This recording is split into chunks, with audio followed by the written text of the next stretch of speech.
Bonsoir à tous, vous suivez votre rubrique spéciale consommateur. Tout de suite, les titres du jour.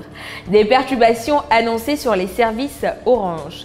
Des robinets livrent du vent et la CIE intervient promptement.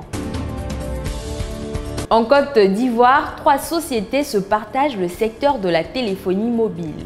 Pour conquérir sa part du marché, chacune d'elles propose une gamme de services.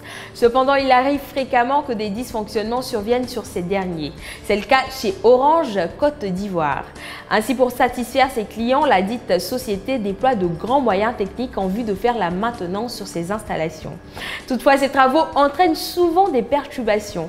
En effet, ce mardi 13 octobre 2020, la maison Orange a informé ses clients que des perturbations pourraient être enregistrées sur ses services dans la nuit du 13 au 14 octobre 2020, tout en espérant que ces travaux pourront apporter une plus-value sur la qualité des services.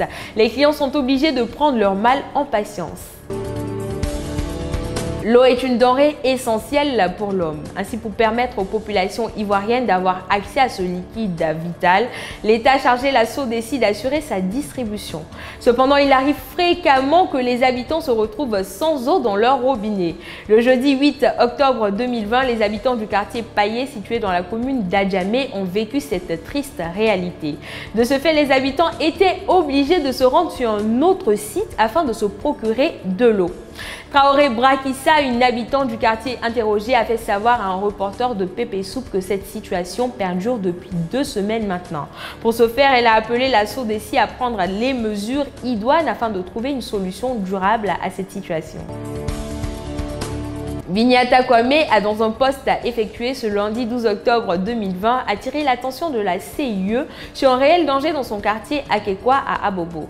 En effet, ce riverain a fait savoir qu'un poteau électrique en bois cassé au carrefour Bandji menaçait de créer des dégâts si rien n'était fait avant qu'il ne soit trop tard.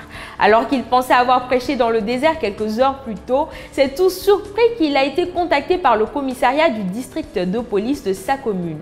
Face à cette réaction rapide, le lanceur d'alerte s'est voulu reconnaissant. Il a adressé un tableau d'honneur à toutes les structures dont les actions ont permis de stopper ce danger imminent qui constituait une véritable menace pour les habitants. C'est toujours un immense plaisir de passer ces quelques minutes de votre TV Journal en votre compagnie. Allez, on se retrouve très vite pour de nouveaux points de l'actualité.